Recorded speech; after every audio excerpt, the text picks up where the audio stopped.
Broader view में पहले भी हम इस बात का जिक्र कर चुके हैं कि चीन का one belt one road project उसकी एक ग्रांड स्ट्रेटजी का हिस्सा है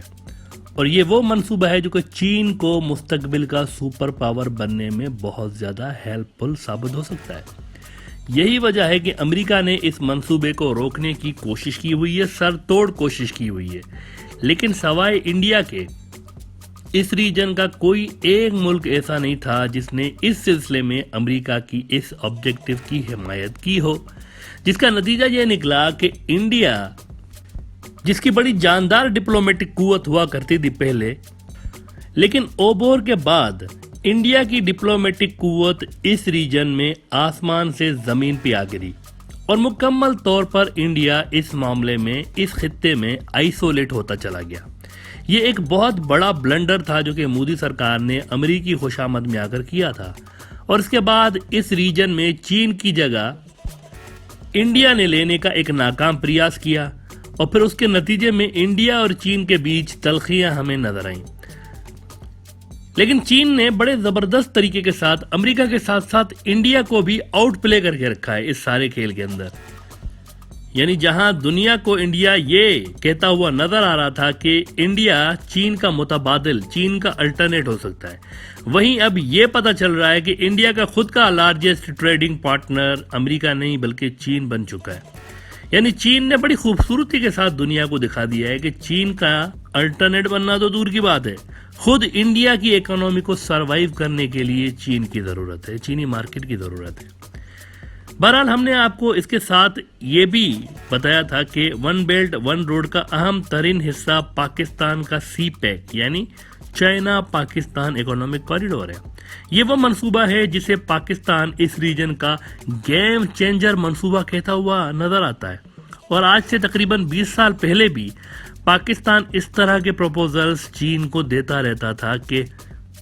स्ट्रेट ऑफ मलाका को और इंडिया को इररिलेवेंट करने के लिए आप हमारे पोर्ट्स को, हमारी ज़मीन को इस्तेमाल करें।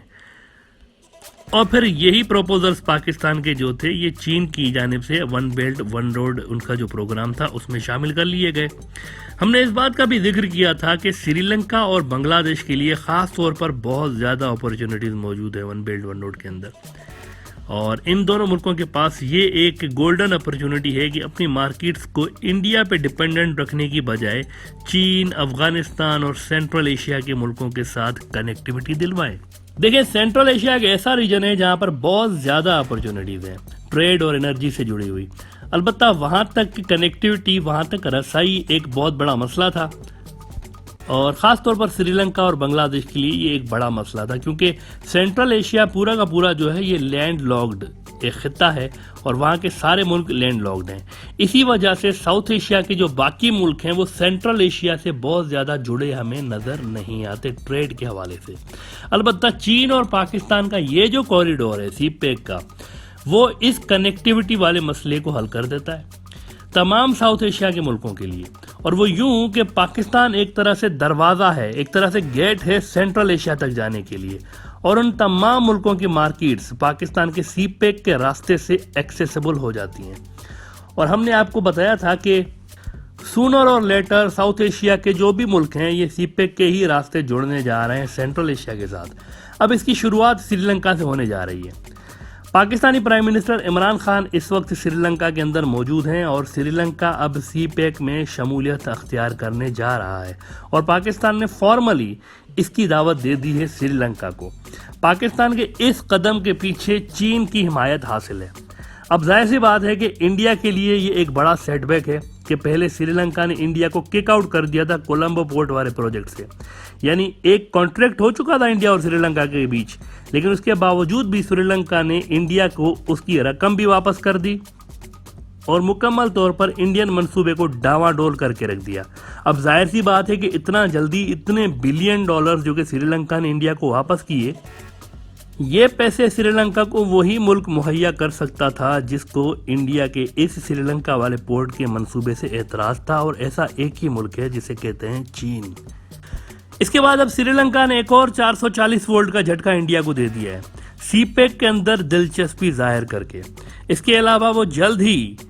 पाकिस्तान के साथ आपको क्रिकेट डिप्लोमेसी में भी नजर आएगा, यानी श्रीलंका और पाकिस्तान के बीच अभी जल्द ही क्रिकेट डिप्लोमेसी भी आपको शुरू नजर आएगी। और मोस्ट प्रोबेबली श्रीलंका और पाकिस्तान की टीम्स के दरमियान मैचेस भी आपको होते हुए नजर आएंगे। और आपको सीपेक के पोर्ट सिटी गवादर के अंदर एक बहुत ही खूबसूरत वहां पर क्रिकेट स्टेडियम है, इसके अंदर आपको श्रीलंका और पाकिस्तान के मैचेस अनकरीब होते हुए नजर आएंगे। श्रीलंका ने बड़ा जल्द ये फैसला लिया है और बड़े जल्द ही उन्होंने ये अहम तरीन फैसले लिए हैं। लेकिन बांग्लादेश चूंकि इंडिया से श्रीलंका के मुकाबले में ज्यादा करीब रहा है, लिहाजा बांग्लादेश अभी तक इस चीज पर कोई फाइनल डिसीजन नहीं ले सका कि सीपेक ज्वाइन करना है या नहीं करना, जो कि एक ही साथ बांग्लादेश को कई मुल्कों की मार्केट तक रसाई दे सकता है, लेकिन डिप्लोमेटिकली इंडिया से बांग्लादेश को दूर कर सकता है, जिस वजह से बांग्लादेश अभी इस चीज पर कोई हतमी फैसला, कोई फाइनल डिसीजन नहीं ले सका। उधर इंडिया और अमेरिका ने सीपेक को काउंटर करने के लिए गवादर पोर्ट के मुकाबले में चाबहार पोर्ट बनाने का फैसला किया था माजी में, जिसके जरिए इंडिया फिर चीनी और पाकिस्तानी प्रोजेक्ट सीपेक को बाईपास करते हुए ईरान के रास्ते अफगानिस्तान और सेंट्रल एशिया तक जाने का इरादा खुद भी रखता था और अपने हम असर जो मुल्क थे उसके साउथ एशिया के, उनको भी इंडिया यही पोर्ट ऑफर करने जा रहा था। लेकिन ट्रंप के दौर में अमेरिका और ईरान के रिलेशंस बहुत ज़्यादा ख़राब हो गए और अमेरिका ने ईरान के साथ न्यूक्लियर मुआहदा भी ख़त्म कर डाला था और मिडल ईस्ट में अरबों और इसराइलियों का मुश्तरका ब्लॉक भी ट्रंप साहब जाते जाते बना के गए थे। और वो ब्लॉक दरअसल मुकम्मल तौर पर ईरान के खिलाफ बनाया गया था, जिसके अंदर इंडिया फिर चुपके चुपके अपनी एंट्री मारने की कोशिशों में मसरूफ नजर आया कि मिडल ईस्ट से पाकिस्तान का जो सिक्योरिटी के हवाले से रोल है, इसको खत्म करके इंडिया उसको रिप्लेस कर दे, क्योंकि पाकिस्तान ने अरब इसराइल इस नए ब्लॉक के खिलाफ पॉलिसी ले रखी थी और उसकी वजह इसराइल था, जबकि इंडिया के इन दोनों के साथ यानी अरबों के साथ भी और इसराइलियों के साथ भी बड़े अच्छे रिलेशंस थे। यानी इसराइल के साथ इंडिया के बड़े जबरदस्त मिलिट्री रिलेशंस हैं और अरबों के साथ इकोनॉमिक रिलेशंस हैं। तो India thought they have real chances in middle east. और इस सिलसिले में इंडियन आर्मी चीफ ने भी अहम दौरा किया था सऊदी अरब का और यूएई का, आपको याद होगा कुछ दिन पहले। लेकिन अब फिर से जैसे ही अमेरिका में सरकार बदली है तो पॉलिसीज भी बदलती हुई नजर आ रही हैं और बाइडन सरकार ईरान से रिलेशंस नॉर्मल रखने के हक में है, जिससे एक बार फिर अरब मुल्क पाकिस्तान के करीब आना शुरू हो गए हैं। और सऊदी अरब ने 10 अरब डॉलर की ऑयल रिफाइनरी की जो प्लानिंग थी उसको फाइनल करने की बात की है इस साल के एंड तक, जो कि वो पाकिस्तान के गवादर में लगाने जा रहे थे।